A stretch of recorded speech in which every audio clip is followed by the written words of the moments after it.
Assalamualaikum warahmatullahi wabarakatuh. Di video kali ini, saya akan menjelaskan tentang kriptografi keamanan informasi.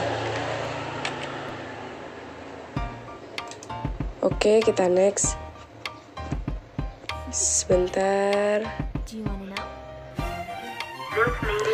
Sebelumnya, perkenalkan, nama saya Sukma Nurul Aini dengan NIM 1910651030. Kalian juga bisa menghubungi saya melalui email yang tertera sukmanurulaini@gmail.com. Kriptografi. Sebenarnya kriptografi tersendiri ini artinya ialah suatu ilmu tentang teknik enkripsi naskah asli atau plain text yang diacak memanfaatkan sebuah kunci enkripsi sehingga naskah asli tersebut berubah menjadi naskah yang sulit dibaca atau ciphertext oleh pihak yang tidak memiliki kunci deskripsi. Jadi kriptografi ini berasal dari bahasa Yunani yang berarti kriptos dan grepein. Kriptos berarti rahasia atau tersembunyi, sedangkan grepein artinya menulis. Jadi secara umum kriptografi merupakan proses menulis atau menyampaikan pesan secara rahasia dan tersembunyi. Ada istilah kriptografi klasik merupakan teknik kriptografi yang pembuatannya tidak memerlukan bantuan komputer dan biasanya menggunakan alat bantu pena, batu, kertas, dan alat tradisional lainnya. Jadi kriptografi ini menyampaikan pesan atau suatu proses yang menyampaikan pesan secara rahasia dan tersembunyi. Lalu sejarah kriptografi. Pada masa Romawi, kekuasaan Julius Caesar, penggunaan kriptografi semakin intens karena pertimbangan stabilitas negara. Meski teknik yang digunakan tak serumit Yunani, namun untuk memahami pesan kriptografi dari masa Romawi terbilang cukup sulit untuk dikerjakan. Berdasarkan aspek historis kriptografi di atas, baik kriptografi klasik maupun modern, keduanya memiliki kesamaan prinsip yang besar dan tidak dapat disangsikan lagi, yakni tujuan kriptografi adalah keamanan. Itulah layanan yang disediakan kriptografi tanpa peduli dari masa mana kriptografi dibuat. Melalui layanan keamanan yang disediakan oleh jenis kriptografi tersebut, berbagai teks penting dapat terjaga kerahasiaannya dan keautentikannya, sehingga antar pihak yang berkorespondensi bisa saling menaruh kepercayaan, kecuali apabila teknik pembuatan kriptografi bocor ke pihak yang tidak dikehendaki. Lalu, algoritma kriptografi. Ada 3 fungsi dasar di dalam algoritma kriptografi, antara lain enskripsi, deskripsi, dan kunci. Enkripsi berarti proses penyembunyian data pesan, mengubah plain text menjadi crypttext, sedangkan deskripsi merupakan kebalikan dari enkripsi, bertujuan untuk memahami pesan yang ada, dan kunci adalah teknik yang digunakan untuk enkripsi maupun deskripsi. Yaitu selanjutnya jenis-jenis kriptografi. Yang pertama ada hash function. Hash function ini dipergunakan untuk meringkas data serta mengirimkan penjelasan yang telah dirangkum. Jenis kriptografi ini menggunakan persamaan matematika, di mana algoritma akan mengambil nilai numerik sebagai input yang kemudian akan diringkas oleh hash system. Apabila Anda menggunakan metode ini, maka Anda tidak memerlukan kunci, dikarenakan fungsi yang disesuaikan dengan tahapan skenario pengiriman data berbasis satu arah atau direct. Nah, selanjutnya adalah public key cryptography.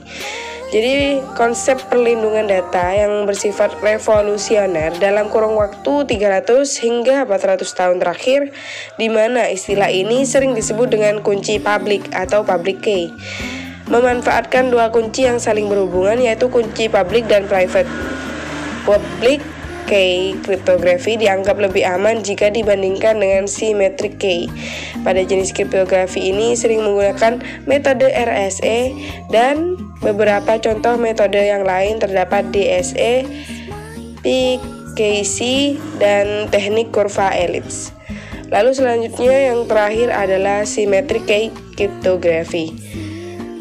Jenis symmetric key cryptography ini juga adalah kunci rahasia, yang berarti penerima dan pengirim informasi hanya menggunakan satu kunci untuk melakukan enkripsi data.